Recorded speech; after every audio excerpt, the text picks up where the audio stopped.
আসসালামু আলাইকুম। প্রিয় খামারি ভাই বোনেরা সবাই কেমন আছেন? আশা করি সবাই ভালো আছেন। প্রিয় দর্শক, এই যে আমার এই বাছুরটা আমি গোসল করাই দিছি। তো ভিডিওটা বানান একটা উদ্দেশ্য, সবাইরে বোঝানোর লিগে, জানানোর লিগে। অনেক ভাইরা আছেন নতুন খামার দিবের লিগে প্রস্তুতি নিতেছেন, চেষ্টা করতেছেন নতুন একটা খামার করবেন। তো ওই ভাইদের জন্য এই কথাগুলো বলা।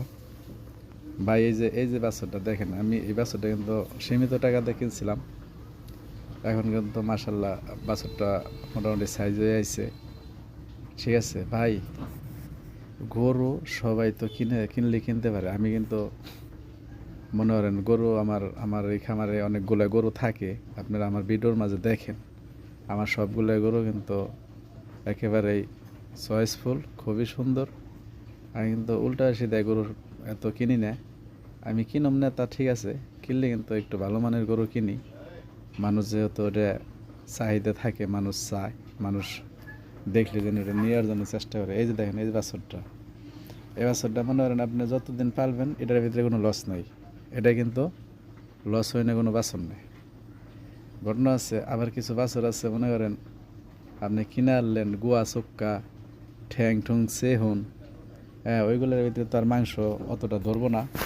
আপনি যতই খাওয়াবেন দেখা যাইতেছে পরবর্তীতে বেচার সময় সীমিত টাকা কিন্তু আপনারা বেচবেন। এর জন্য আমি বলি ভাই, যারা হাটে থেকে গরু কিনেন, ওই যে কম দাম দেখে অল্প টাকা দেখে আপনারা নিঃস্বা মানের গরু আপনারা কিনেন না।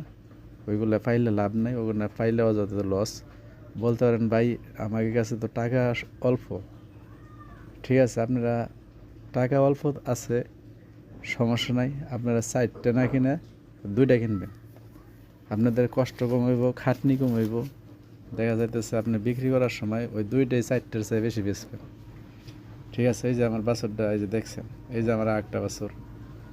এগুলোর ভিতরে খুবই সীমিত টাকাতে কিনছি, ছোট কিন্তু মানে ভালো। আমি ছোট থেকে ছোট বাছুর কিনছিলাম, এগুলোর মানে ভালো। এই বাছুরগুলো এক সময় দেখা যাইতেছে আপনার ওই যে যে বাছুরগুলো আছে পিছনের সাইড চেহন চুক্কা, হাত পাও চেকন, ওই বাছুরের চেয়ে এইগুলো 1000 গুণে ভালো। কারণ কি, এটা যে কেউ দেখলে এইগুলো পছন্দ করবো। ওইগুলো সবাই পছন্দ করে না, ওগুলো মানুষ নিতে চায় না। ওগুলা দেখা যেতে ব্যাস পেরে গেলেও কষ্ট। ওটা কেনার সময় মনে করেন বাড়ি আয় না, এটা টাকা পয়সা নষ্ট কইরে ওইটার পিছিয়ে খরচ কইরে দেখা যেতেছে নিজে বেশি অস্থির হয়ে যাওয়ার লাগে। পরে টাকা শেষ, দেখা যেতে বাছরের শরীর ভালো হয় নাই, চেহারা ভালো হয় নাই। এই দেন, এই যে আমার বাছরটা কি সুন্দর, এটা কি সুন্দর দেখা যাচ্ছে এখন। এটা যদি 1 বছর পালি এরকম আরও ডাবল হইবে। মনে করেন এগুলো সবসময় চিন্তা করবেন, মানে প্রথম থেকে জিতার জন্য। আছে না, অনেকজনে বলে দূর ছোটোতে কিনি অল্প টাকা, আস্তে আস্তে টাকা বাড়াবানি। ভাই আপনি কিনেন, মানে ভালো তাই কিনেন। 2টার জায়গায় 4টার জায়গায় 2টা কিনেন, 5টার জায়গায় 3টা কিনেন। ঠিক আছে, একটু মানে ভালো বাছুর ছোটো কিনেন, সমস্যা নাই। ঠিক আছে, মানে ভালো বাছুর কিনলে আপনারা লাভবান হইতে পারবেন তাড়াতাড়ি।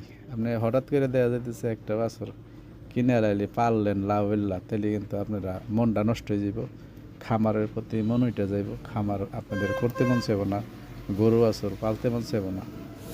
ভাই লাভ মনে করেন ওরা হইলো পরে, মানুষ দেখলে যে জিনিস পছন্দ করে আপনি দেখেন। আপনি খানা খাওয়ার সময়ও যে জিনিসটা আপনার পছন্দ হয়, ভালো লাগে, ওই জিনিসটা কিন্তু খাইতেও আপনার কাছে মজা লাগবে। কারণ কি, আর যে জিনিসটা আপনার পছন্দ হবে না, ভালো লাগবে না, ওই জিনিসটা কিন্তু আপনার খাইবে গেলেও কিন্তু একে দ্বিধাদ্বন্দ্বের ভিতরে পড়ে যাবে। তো যাই হোক বন্ধুরা, যারা গরু কিনতে চান, যারা নতুন খামার দিতে চান, তারা এই বিষয়গুলো মাথায় রাখবেন, মনে করে রাখবেন। তাই সবাই শরীরের প্রতি খেয়াল রাখবেন সবার, আর আমার ভিডিওগুলো দেখবেন। আসসালামু আলাইকুম।